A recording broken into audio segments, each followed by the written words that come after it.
Japan seized control of the Pacific. Indeed, the coral sea sets the stage for a fight never seen before in the history of naval warfare. This fight will go a long way towards victory, then we're wet. Japan successfully attacked and control key points in early 1942, the Philippines and more, inflicting lots of casualties on the Allied troops. There, they look to make more moves towards Australia. They get for more speed. The Japanese look to invade and secure Operation MO, commanded by Inoue, by way of Yamamoto, secure the port by May 10th. Tolaji also would be seized May 2nd and 3rd, begin to set up a sea base for future operations in the South Pacific, quite possibly an invasion after MO moved to RY, securing Fiji, Nauru. Yamamoto sent support by planned attacks on Midway in June. Unbeknownst to Japan, the U.S. Navy knew their code for many years. They successfully cracked many words. America and the British start to learn the MO by way of intercepting messages. They're starting to know the possible location where they IJM will attack. For more speed, they settle on prepared to fight them back. Admiral Nimitz was spared, nothing said in the defense. And then for carrier fleets to the battle tense. The battle is staging, they're ready for engagement. Plans are devised, history in the making. Coral Sea is the Battle Pacific War heating up. Naval power is tested when the seas are rough. Coral Sea is the Battle Pacific War heating up. Naval power is tested when the seas are rough. Imperial Japan expand the empire. America, Australia must extinguish the fire. Extinguish the fire.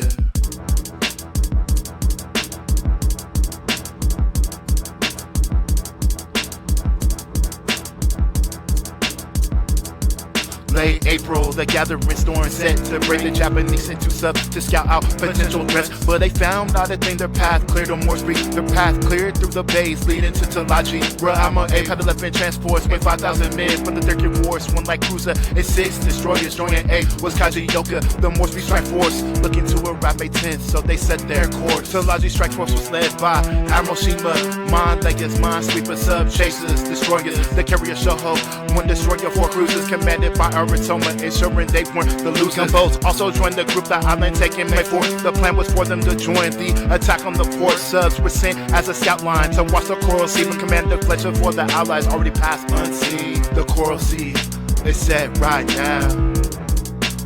The world's changing, the Coral Sea is set right now. Stop the invasion, the Coral Sea is set right now. The world's changing, the Coral Sea is set right now. Stop the invasion. May 3rd, Shima's forces arrive to Tolaji, begin to disembark almost immediately. Through the water of the shallow, Japan's forces arrive with no resistance at all. A slight surprise, see the Allied garrison had left just before Shima and his men arrived. With their force, they would build a sea base. Shoho would cover them until Gato and his men left to help with more speed. Fletcher was notified of the Japanese success, so he would change course to launch an attack force set towards Guadalcanal, set to attack the next morning. History watches this day when Fletcher's men start swarming. May 460 planes launched from their carriers like Yorktown was surprised a Japanese destroyer with heavy fire, sinking the ship they call Kikuzuki. American plane down but rescued from the sea. On the collision course, both carrier fleets, Takashi and Fletcher now destined to meet in the Coral Sea. A game of cat and mouse play. Takashi trying to get in range, maneuvering every way. Fletcher thought their carrier fleets would be close to the invasion, so they would stop to refill, then proceed unchanged and unaware. Takashi's fleet was near just out of range of sight. American scout craft failed to detect them right. Takashi began refilling, knowing the battle approaches and bad weather hindered them from attack they noticed, so they keep on refilling. The calm settles in that over the seas that soon erupt when the carriers found carrier to carrier, the first in warfare. See, May 7, 1942. Ancient history. The morning of May 7. Fletcher dispatched a force of carriers and destroyers to block the passage from Mars. It was a risk that he had to take to make sure more speed doesn't happen while he's engaged. Fletcher thought Takashi and his men were east of the USA, so he dispatched his plane to locate them there. Meanwhile, Takashi was 300 miles east of Fletcher. Believed Fletcher was located south of him. No matter, Takashi dispatched, so did Admiral Gato. Meanwhile, your both sides prepare to launch the rest of their men. You know, Chicago reported that it found the American fleet, but they were mistaken. Those ships were for refilling, and Oriola and Destroyer was really what they found. But confident in the scouts, they sent 78 planes down. But confusion was setting, another carrier sighted by fear of talking to the south. So divided, they will proceed attacking north, but turn their ships south to try and cover all bases and relieve the doubt. The Americans on Yorktown also made a mistake, thinking they found the invasion force well on their way. The problem wasn't the fact they located them there, it was the Morse-B invasion force. They should care, but the reports misidentified just how many ships. This led to Fletcher believing this was Japan's carrier fleet, so he sent all aircraft towards his location at 10 a.m.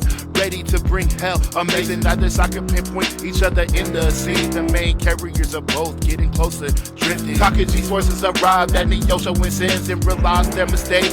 Immediately send communication back to Takaji. He ordered them to strike attack on ships quickly, then return back to their side. Since was a destroyer, 4 dive bombers struck, get broken, half sunk, killing all but 14 men in the Neosho and Oriola hit the bomber with their guns and crash into the ship, badly damaged and stay afloat in northern Mishima Island. The attack on Shoho begins, led by the carriers Yorktown and Lexington. The ship protected by cruisers and 8 planes, but Lexington would hit Shoho with torpedoes and bombs. Severe damage was dealt. Then Yorktown struck, scoring 11 more hits, tearing the ship apart, and she sank at 11 o'clock. Gato withdrew his ship, sending 1 destroyer back for survivors. He did.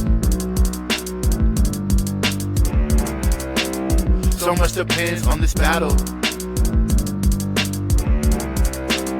So much depends on this battle. As the first day winds down, darkness will soon set in, keeping both sides around. Confusion did reign supreme the rest of the day. Both carrier fleets were close, but just out of range. Both sides planes circled the area around the port. The Americans led by cranks were closing in so close as night fell. Japanese planes were intercepted by Fletcher. Surprise attack, shooting them down using cover. So clever. Commander Fletcher had the cover of conditions, overcast skies concealing as night fell his position. Both sides knew the next day would prove to be decisive, using to shut down operations as the skies black and the crews exhausted.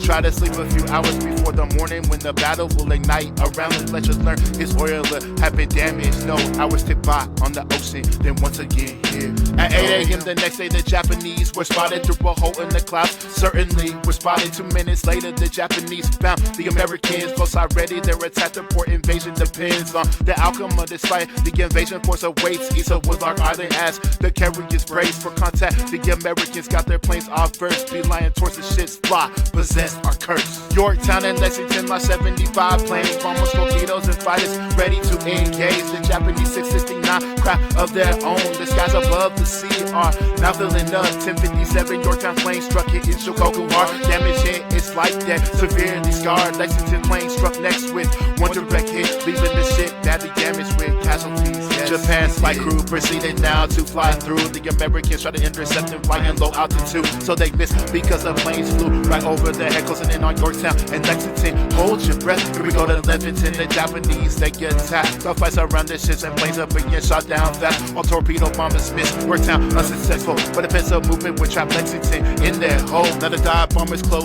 in to hit Lexington. Yorktown hit in the center, missing 4 decks. Explode, igniting ammunition stores, causing critical damage, killing our wounded 66 men. Around the 2 dive bombers were shot down. The Japanese turned, thinking they critically wound both ships. They won as both sides planes returned. They crossed one another. The aerial duels caused more damage asunder. Both sides began to assess all their losses. America was able to restore both their ships falsely, cause the Lexington kept catching fire. Subsequent explosions left it weakened. She was sunk by Japan torpedoes. The Japanese also suffered heavily, but 1 carrier was unscathed by the fight it seemed. Both sides were low on fuel, decided to retire. Not a clear victory for either side, no one's higher. This battle led to Japan calling out the Morse-B invasion, keeping supply lines between the allies open. Also Yamamoto lost to his carriers, hindering his plan to attack midway. Yes sir, Japan victorious in terms of ships they sunk, but strategically the outcome favored the allies because they kept the Coral Sea open for future operations. The battle came to an end, yet the war still raging. Still raging. Yet the war still raging. Still raging.